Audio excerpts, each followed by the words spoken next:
ആത്മഹത്യകൾ ഇന്ത്യയിൽ ഒരു സാമൂഹിക പ്രതിസന്ധിയായി മാറിക്കൊണ്ടിരിക്കുകയാണ്. പ്രത്യേകിച്ച് യുവാക്കളുടെയും യുവതികളുടെയും ആത്മഹത്യകൾ ഞെട്ടിക്കുന്നതാണ്.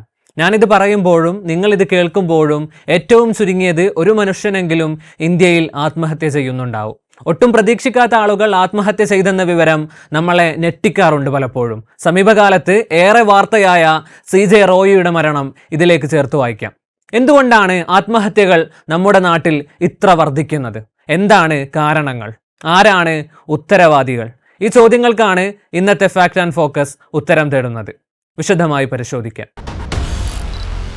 നാഷണൽ ക്രൈം റെക്കോർഡ്സ് ബ്യൂറോയുടെ 2022 കണക്കുകൾ പ്രകാരം 1,70,924 ആത്മഹത്യകളാണ് ഇന്ത്യയിൽ സംഭവിച്ചത്.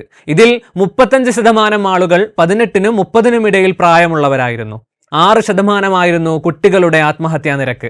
വേദനാജനകമെന്ന് പറയട്ടെ, പ്രസ്തുത വർഷം ലോകത്തിലെ ഏറ്റവും കൂടുതൽ ആത്മഹത്യകൾ നടന്നത് ഇന്ത്യയിലായിരുന്നു. കുട്ടികളെന്നോ മുതിർന്നവരെന്നോ വ്യത്യാസമില്ലാതെ എത്രയോ മനുഷ്യർ നമുക്കിടയിൽ നിന്നും നിശബ്ദമായി പിന്മാറിക്കൊണ്ടിരിക്കുകയാണ്. വേൾഡ് ഹെൽത്ത് ഓർഗനൈസേഷൻ പറയുന്നത് 15-നും 29-നും ഇടയിൽ പ്രായമുള്ളവരുടെ മരണത്തിന് പുറകിലുള്ള മൂന്നാമത്തെ ആഗോള കാരണം തന്നെ ആത്മഹത്യയാണെന്നാണ്. ആത്മഹത്യയുടെ 20 ഇരട്ടി ആത്മഹത്യാ ശ്രമങ്ങൾ നടക്കുന്നുണ്ടെന്നാണ് വിദഗ്ധർ പറയുന്നത്. ഇനി കേരളത്തിലേക്ക് വന്നാൽ അവസ്ഥ കൂടുതൽ സങ്കടകരമാണ്. ആത്മഹത്യാ നിരക്കിൽ കേരളം രാജ്യത്ത് 3-ാം സ്ഥാനത്താണ്. നാഷണൽ ക്രൈം റെക്കോർഡ്സ് ബ്യൂറോയുടെ കണക്കുകൾ പ്രകാരം കേരളത്തിലെ ആത്മഹത്യാ നിരക്ക് 30.6 ആണ്. 2021 26.9 എന്ന നിരക്കുമായി 5-ാം സ്ഥാനത്തായിരുന്നു കേരളം. ദേശീയ നില അന്ന് 12 ആയിരുന്നു. 2022 ദേശീയ നില 12 ആയപ്പോൾ കേരളത്തിന്റെ നില 28.5 ഉയർന്നു. ഇപ്പോൾ ദേശീയ നില 12.4 മുകളിലാണ്. കേരളത്തിൻ്റെതാകട്ടെ 30.6. കൃത്യമായി പറഞ്ഞാൽ ദേശീയ നിലയേക്കാൾ എത്രയോ കൂടുതലാണ് കേരളത്തിലെ ആത്മഹത്യാ നിരക്ക്. കണക്കുകൾ ഇവിടെയും തീരുന്നില്ല. ആരോഗ്യ പ്രശ്നങ്ങളെ തുടർന്നു രാജ്യത്ത് ജീവനൊടുക്കുന്നവർ 19% കേരളത്തിൽ ഇത് 21.9%. കുടുംബ പ്രശ്നങ്ങളെ തുടർന്ന് ആത്മഹത്യ ചെയ്യുന്നവർ രാജ്യത്ത് 31.9%. കേരളത്തിലെ നിലയാകട്ടെ 43.1%. തൊഴിലില്ലാത്ത യുവാക്കൾ ജീവനൊടുക്കുന്നതിൽ കേരളമാണ് രാജ്യത്ത് ഒന്നാമത്, 2191 പേർ. വിദ്യാർത്ഥി ആത്മഹത്യകളെ കുറിച്ചുകൂടി പറയാതെ വയ്യ. കേരളത്തിൽ മാത്രം 2023 497 വിദ്യാർത്ഥികൾ ആത്മഹത്യ ചെയ്തിരുന്നു. ഓരോ മണിക്കൂറിലും ഇന്ത്യയിൽ ഒരു വിദ്യാർത്ഥി ആത്മഹത്യ ചെയ്യുന്നുണ്ടെന്നാണ് നാഷണൽ ക്രൈം റെക്കോർഡ്സ് ബ്യൂറോ പറയുന്നത്. സമീപകാലത്തായി നടന്ന നാഷണൽ സൂയിസൈഡ് പ്രിവെൻഷൻ കോൺഫറൻസിലെ വിദഗ്ധർ ചൂണ്ടിക്കാണിക്കുന്നത് പരീക്ഷയെ സമീപിക്കാനും ഏറ്റവും കൂടുതൽ മാർക്ക് വാങ്ങി വിജയിക്കാനും അതിശക്തമായി കുട്ടികളെ സമ്മർദ്ദത്തിലാക്കുന്നതാണ് വിദ്യാർത്ഥി ആത്മഹത്യകൾ കൂടാനുള്ള ഒരു കാരണമെന്നാണ്. തീർച്ചയായും കുട്ടികളോട് പഠിക്കാൻ നിർദ്ദേശിക്കണം, പക്ഷേ അത് മറ്റു കുട്ടികളുമായി താരതമ്യപ്പെടുത്തിയും മാനസികമായി ബുദ്ധിമുട്ടിച്ചുമാവരുത്. കുട്ടികളുടെ മാനസികാരോഗ്യത്തിന് വളരെ വലിയ പ്രാധാന്യമുണ്ടെന്ന് രക്ഷിതാക്കൾ കൂടി മനസ്സിലാക്കണം. പഠനകാര്യങ്ങളിൽ മുന്നേറാനുള്ള പ്രോത്സാഹനമാണ് കുട്ടികൾക്ക് ആവശ്യം. ഒന്ന് തട്ടി വീണാലും പരാജയപ്പെട്ടാലും കൈപിടിച്ചെണീപ്പിക്കാൻ എൻ്റെ രക്ഷിതാക്കളുണ്ടെന്ന ബോധ്യമാവണം രക്ഷിതാക്കൾ കുട്ടികളിൽ നിർമ്മിക്കേണ്ടത്. സമ്മർദ്ദം മാത്രമല്ല വിദ്യാർത്ഥി ആത്മഹത്യകൾക്ക് പുറകിലുള്ള കാരണം. നമ്മുടെ വിദ്യാഭ്യാസ സമ്പ്രദായത്തിനും ഇതിൽ വലിയ പങ്കുണ്ട്.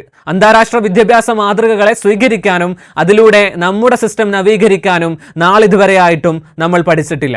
കുട്ടികളുടെ താല്പര്യങ്ങൾക്ക് യാതൊരു പ്രാധാന്യവും നൽകാതെ ആവശ്യമുള്ളതും ഇല്ലാത്തതുമൊക്കെ കുട്ടികൾ പഠിക്കേണ്ട ഒരു വിദ്യാഭ്യാസ മാതൃകയാണ് നമ്മുടേത്.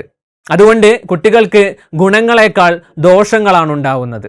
മതിയായ തുടർപഠന സാധ്യതകളുടെ അഭാവവും ഉന്നത കലാലയങ്ങളിലെ സീറ്റുകളുടെ പരിമിതിയുമാണ് മറ്റൊരു പ്രധാന കാരണം. രാജ്യത്തിലെ എൻട്രൻസ് കോച്ചിങ് ഹബ്ബായ രാജസ്ഥാനിലെ കോട്ട എന്ന പ്രദേശത്ത് നിന്നും വരുന്ന വാർത്തകൾ അതിലേക്കാണ് വിരൽ ചൂണ്ടുന്നത്. നീറ്റ്, കീം തുടങ്ങിയ മത്സര പരീക്ഷകൾക്ക് തയ്യാറെടുക്കുന്ന എത്രയോ വിദ്യാർത്ഥികൾ ആ സിറ്റിയിൽ ആത്മഹത്യ ചെയ്തത് സുപ്രീം കോടതിയുടെ വരെ ശ്രദ്ധയിലേക്കെത്തിയ വിഷയമാണ്. മാനസികാരോഗ്യത്തെ സംരക്ഷിക്കാനും അതിനർഹമായ വില നൽകാനും നമ്മുടെ സമൂഹം പഠിച്ചിട്ടില്ലെന്നതാണ് വിദ്യാർത്ഥി ആത്മഹത്യകൾ വർദ്ധിക്കാനുള്ള മറ്റൊരു പ്രധാന കാരണം.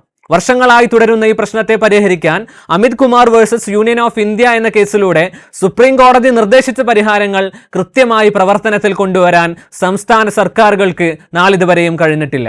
അതേസമയം നാഷണൽ എഡ്യൂക്കേഷൻ പോളിസിയുടെ ഭാഗമായി മാനസികാരോഗ്യത്തെക്കുറിച്ചുള്ള ഭാഗങ്ങൾ പാഠപുസ്തകങ്ങളിൽ ഉൾപ്പെടുത്തിയത് വലിയ പ്രതീക്ഷയും നൽകുന്നുണ്ട്.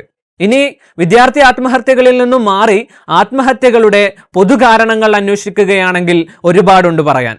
മതിയായ തൊഴിൽ അവസരങ്ങളുടെ അഭാവം, സാമ്പത്തിക പ്രതിസന്ധികൾ, സാമൂഹിക പ്രശ്നങ്ങൾ, മാനസികാരോഗ്യ പ്രശ്നങ്ങൾ, ലഹരിയുടെ ഉപയോഗം, പ്രണയ നൈരാശ്യം, കുടുംബ പ്രശ്നങ്ങൾ, ആരോഗ്യ പ്രശ്നങ്ങൾ എന്ന് തുടങ്ങി ഒരുപാടുണ്ട് കാരണങ്ങൾ.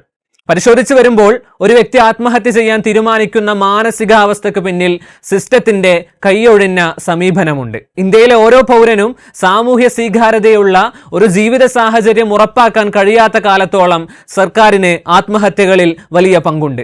അത് നിഷേധിക്കാൻ കഴിയുന്നതല്ല. കുടുംബങ്ങളുടെ മേലും സമാന ഉത്തരവാദിത്തങ്ങളുണ്ട്. ഓരോ മനുഷ്യനും ജീവിക്കാൻ കാരണങ്ങൾ ഉണ്ടാവുന്നത് കുടുംബങ്ങളിൽ നിന്നാണ്. ഒറ്റപ്പെടുത്തിയും സമ്മർദ്ദത്തിലാക്കിയും ബന്ധപ്പെട്ടവരെ വേദനിപ്പിക്കരുത്.